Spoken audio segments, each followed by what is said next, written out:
अस्सलाम वालेकुम व्यूवर्स, कैसे हैं आप लोग? ठीक ठाक। मैं हूं आरजे ज़ाहिर जमील आपके साथ और आंच ऑनलाइन प्रोग्राम के साथ। तो आज जो हमारे साथ हमारे कॉलर हैं, आज जिनको हमने कॉल किया, हमारे मेहमान हैं लतीफ़ बाबर साहब, राइटर डायरेक्टर, किसी भी तारुफ के मोहताज नहीं।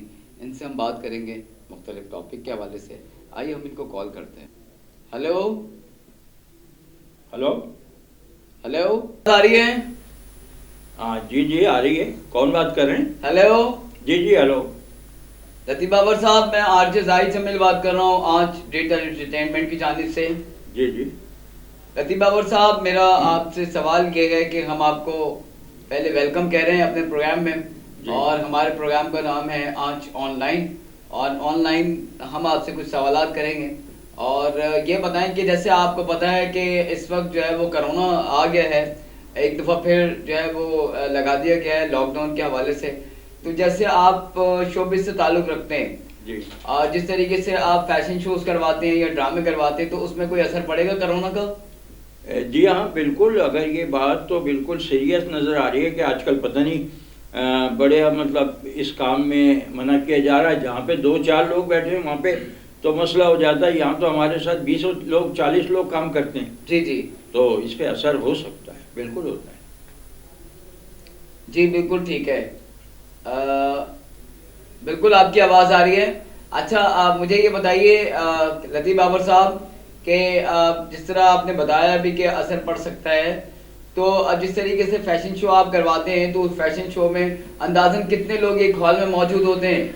जी अच्छा, नहीं सवाल आपका अच्छा है। देखें, इसमें जो एक्टिंग ये अपना मूव वूव करने वाले जो करेक्टर होते हैं वो तो तकरीबन 40 से 50 लोग होते हैं, ठीक क्योंकि है। लड़का लड़कियों का ग्रुप होता है। क्योंकि वो फैशन शो है, इसमें आपको पता है कि 20-22 लड़के लड़कियां इस तरह से मिल मिला के होता है।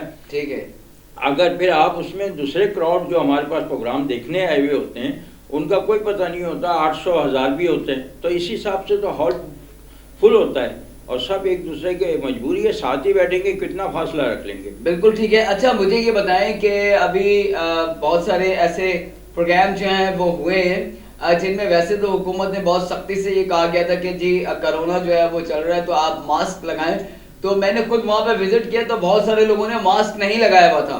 तो जी आप लोग जो इस प्रोग्राम को ऑर्गेनाइज कर रहे होते हैं, तो आप लोग जो है वो सख्ती नहीं करते हैं कि कोरोना जो चल रहा है उसमें मास्क वगैरह लगाएं, सद्देबाब करें, अपनी हिफाजती इक़दाम करें, कोई सैनिटाइजर का प्रॉपर इंतजाम नहीं है, तो उसका क्या है तरीक़ेकार? आप क्या कहना चाहेंगे? देखें, मास्क की जहाँ तक आप बात करें तो वो तो हम लगाते हैं, मगर कई ऐसी जगह पे हमें जो कि स्पीच देनी होती है या कोई बात करनी होती है तो वो मास्क में से आवाज़ हमें भी निकालने की मुश्किल होती है, तो इसके लिए हमें थोड़ी देर के लिए हटाना पड़ता है। ठीक है। मगर हमारी कोशिश होती है कि जब वक्त के हिसाब से हमें भी चलना है, हमने अपने मुल्क का पूरा ख्याल करना है। हम पाकिस्तान के लिए ज़ाहिर बात है हम अपने आस पास रहने वालों को क्यों तकलीफ दें या इनसे हमारी वजह से क्यों नुकसान हो। अच्छा, अब जैसे बिल्कुल ठीक है लतीफ़ बाबर साहब। हेलो, मेरी आवाज़ आ रही है आपको? जी जी आ रही है, ज़रा सी कुछ ये अब सही आ रही है।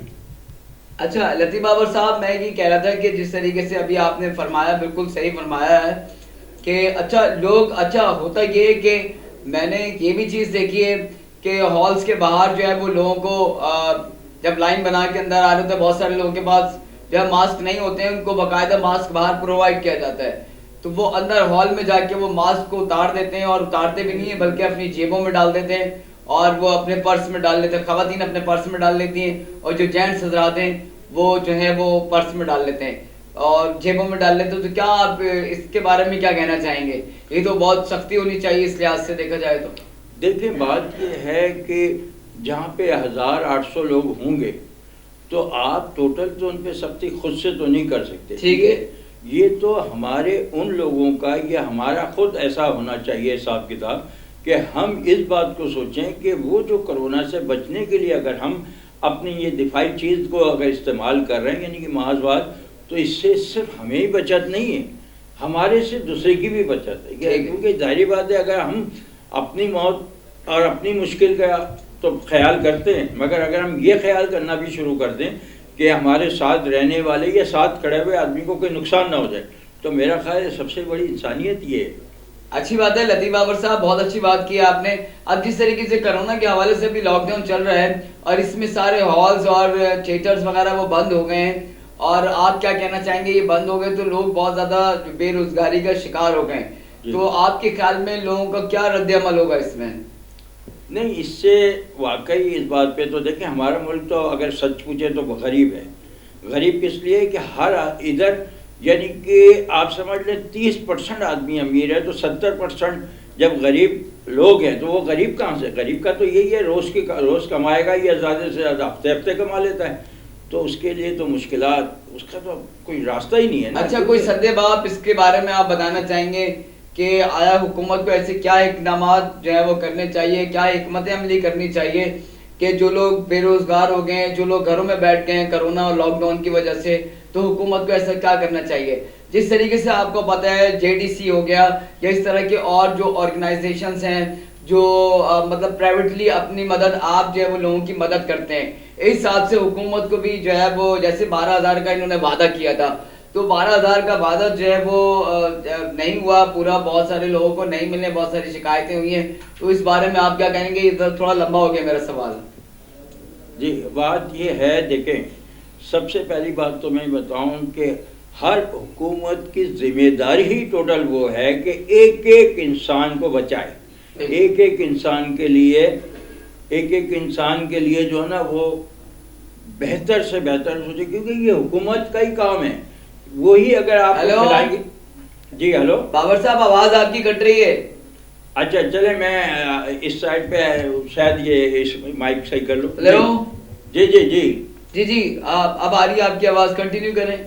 हाँ देखें, अब आ रही है ना आपको आवाज? जी जी बिल्कुल आ रही है। अच्छा, मैं ये कह रहा था कि देखें ये टोटल हुकूमत की जिम्मेदारी है, टोटल हुकूमत की जिम्मेदारी है कि एक एक फर्द का ख्याल रखे। ये तो करेगी नहीं हुकूमत कि उनके एक एक आदमी को आके कुछ हाथ में देगी, मगर ऐसा इक़्तिदाम कोई ऐसा करे कि जिससे हर इलाके में, जैसा कैंप भी लगा सकते हैं, ऐसे स्कूल है हर इलाके में, उधर हुकूमत बैठ के इनकी ज़रूरतों को पूरा करे।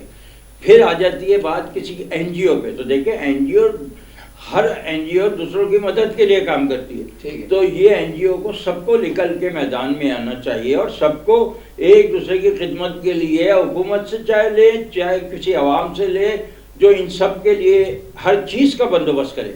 देखें बाबर साहब, लतीफ बाबर साहब ने नाज़रीन बहुत अच्छी बात की है इस वक्त कि ये हिकमत अमली होनी चाहिए। जिस तरीके से मैं ये समझता हूँ कि मर्दमशुमारी में जो सियासी जमातें वो घर घर जाती हैं अपने वोट कार्ड लेकर, बिल्कुल इसी तरीके से जो सियासी जमातें या जो हुकूमत के नुमाइंदे उनको घर घर जाना चाहिए, राशन की बोरियां लेकर जो राशन जो तकसीम किया जाता है वो अपने अपने जो है वो बांट दिया जाता है, जैसे आपको पता है। और इस हिसाब से जो 12,000 रुपए की जो डिस्ट्रीब्यूशन थी वो भी कहाँ गई, सुना ये है कि अरबों रुपए का जो है वो फंड आया था हुकूमत के पास, वो कहाँ है ये एक सवाल है। तो इसका जवाब जो मैं ये समझता हूँ कि नामुमकिन, इसका कोई जवाब कौन देगा? ये तो जी बाबर भाई कुछ पता है आपको? देखिए जवाब तो वही देगा जो ईमानदार होगा, जो ईमानदार ही नहीं होगा वो तो सवाल उससे कर लो चाहे जवाब कर लो, वो तो अपने सर पे पत्थर मारने वाली बात है। जी समझे?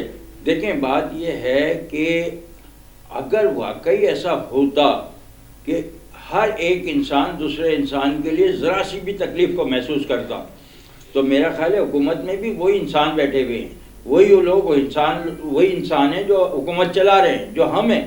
फ़र्क उनमें हमें कुछ नहीं है, सिर्फ फ़र्क ये है कि वो सीटों पे, हम सीट पे नहीं हैं। तो बात ये होती है कि अगर हम इंसानियत के नाते देखें तो बात बनेगी ना, हम देखेंगे नहीं तो हम तो किसी को भी लूट लेंगे। बिल्कुल बदल फरमाया आपने। अच्छा, अब मैं ये कहना चाह रहा हूँ, जिस तरीके से पिछले 6 महीने लॉकडाउन लगा रहा, अब ये दोबारा, क्योंकि 6 महीने अभी हम संभले भी नहीं थे बाबर साहब कि दोबारा जो है वो लॉकडाउन जो है वो हम पे मुसल्लत कर दिया गया है कोरोना के हवाले से। तो अब पहले की जो मुश्किलात हैं, बहुत सारे लोगों ने अभी तक स्कूल की जो फीसेज हैं वो नहीं दी हैं, बिजली के बिल, गैस के बिल, ये क्योंकि जाहिर सी बात है घरों में बैठे हुए लोग हैं तो पेड़ों में तो पैसे उगते नहीं है, तो आप समझते हैं। तो वो मुश्किलात से कैसे निकला जाए, क्योंकि अगले सुना है कि फरवरी तक का ये जो सिलसिला है लॉकडाउन का वो जारी रहेगा। भाई उस मुश्किलात से निकलने के लिए तो आप जो सही कह रहे हैं, देखिए इस मुश्किलात में उनको हुकूमत को डालना ही नहीं चाहिए जिनके घरों के बच्चे पढ़ने जाते हैं। ये हुकूमत एक माँ बाप की तरह होती है, हुकूमत का फर्ज माँ बाप से ज़्यादा होता है, हर किसी के वो माँ बाप होते हैं, तो ये काम उनका है। अब मुश्किल वक्त है, खुदा ना खास्ता किसी मुल्कों में जंग होती है, किसी मुल्क में ये होता है, तो दिफा कौन करेगा? बिल्कुल तो आम आदमी तो नहीं करेगा ना, वो तो हुकूमत ही करेगी। तो ये हुकूमत का काम है। अगर इनके ऊपर क्यों फीसों का मसला आ रहा है? अच्छा, इसमें बेचारे स्कूल वाले भी हैं, उनका भी क्या कसूर? मतलब कसूर तो इसमें किसी का नहीं है, ये तो एक कुदरती एक मसाइल है जिसके ऊपर सब लड़ रहे हैं, ऐसी बात नहीं। मगर हुकूमत जो होती है ना, वो माँ बाप होते हैं, माँ बाप जो पालते हैं अपने बच्चों को। तो ये सब जो बच्चे हैं दुनिया में, यानी कि जो मुल्क का सरबराह है, जो मुल्क के उनके साथ सरबराह के साथ है, वही सब इनका दिफा कर सकते। बिल्कुल, बहुत अच्छी बात की लतीफ़ बाबर साहब, बहुत अच्छा लगा आपसे बात करके। हुकूमत के मसाइल के हवाले से बात हो रही थी, कोरोना के हवाले से बात हो रही थी, राशन के हवाले से बात हो रही थी, और स्पेशली जो आर्टिस्ट होता है वो वाइट कॉलर होता है और वो सफ़ेद पोश होता है, वो किसी से मांगता नहीं है। अब ये देखें लतीफ़ बाबर साहब, अमीर जो है वो मज़ीद अमीर तरीन होता जा रहा है। अच्छा, और गरीब आदमी जो है वो उसको मतलब कोई इस तरह की कोई वो नहीं है कि वो मांगे लोगों से तो उसको कोई शर्म आए, वो बिल्कुल भी नहीं शर्माता है इस तरह के जो गरीब लोग होते हैं। अच्छा, अब बीच में कौन रह गया? वो मुतवसत तबका जो है, जो सफ़ेद वाइट कॉलर सफ़ेद पोश जो लोग हैं, वो किसी से मांग नहीं सकते। तो कहने का मतलब ये है कि सबसे ज़्यादा जो पिस रहा है वो आपके और हमारे जैसे जो वाइट कॉलर लोग हैं वो पिस रहे हैं। तो इसका सद्देबाब जो है वो हुकूमत को करना चाहिए। बहरहाल ये हमारी अपने चैनल के तवज्जो से एक रिक्वेस्ट है गवर्नमेंट ऑफ पाकिस्तान से, क्योंकि जो इक़दामात इमरान खान साहब ने उठाए हैं तो हम उनको सैल्यूट करते हैं अपने चैनल की जानिब से रिप्रेजेंट करते हुए। और लतीफ़ बाबर साहब, आप क्या कहना चाहेंगे? देखें, पहली बात तो ये है कि हम अपने वज़ीर आज़म को बहुत अच्छा मानते हैं। आज भी जो कितनी बुराइयां भी सुन रहे हैं तब भी हम उनको अच्छा मानते, मगर हमारा कोई काम नहीं हुआ, क्योंकि हमने हुकूमत के लिए बहुत भाग के हमने साथ दिया, हमने हर मोहब्बत दिखाई। तो इसी तरह से पता नहीं इस मुल्क के कितने लोगों ने वज़ीर आज़म को बनाने में उनका साथ दिया। तो अब उनको भी हमसे प्यार करना चाहिए। प्यार मोहब्बत तो वो हमसे करेंगे ना, हम तो उनके पास नहीं जा सकते। वो तो किसी भी कोने में किसी भी इंसान को बुला सकते, मिल सकते हैं, बात कर सकते हैं। तो मतलब क्या हुआ कि इस मसले को जो वादा उन्होंने किया है, खुदा के वास्ते उनके पास अरबों रुपया दुनिया में पूरे पाकिस्तान का है। वो किसी को भी किसी वक्त किसी भी हिसाब से बना सकते हैं, चाहे वो घर की सूरत में, चाहे इनकी मदद की सूरत में, कुछ भी कर सकते हैं। चलिए, बहुत शुक्रिया लतीफ़ बाबर साहब, आपसे बात करके बहुत अच्छा लगा। हमारे प्रोग्राम का टाइम जो है वो ख़त्म हो रहा है। मैं चाहूँगा ऑडियंस से आप कर लें ज़रा खुदाफिज। जी, आप लोगों का बहुत बहुत शुक्रिया। ये प्रोग्राम माशाल्लाह इन्होंने ऐसा कर दिया है जिसके लिए मुझे खुद भी खुशी हुई, क्योंकि हमने एक मैसेज आप लोगों को दिया और ये मैसेज तो वाकई देना भी चाहिए था। तो आप सब लोग इस प्रोग्राम को गौर से देखिए, इस बात को समझिए, हमारी बातों को। इनके मैं आरजे जाहिद जमील साहब का भी शुक्रिया अदा करूँगा, फिर आज टीवी का भी शुक्रिया करूँगा कि जिन्होंने मुझे ये इज़्ज़त बख्शी। आप लोगों का शुक्रिया। चलें जी, बहुत बहुत शुक्रिया नाज़रीन। लतीफ़ बाबर साहब हमारे साथ मौजूद थे, सीनियर प्रोड्यूसर, राइटर, डायरेक्टर और खूबसूरत से एक्टर।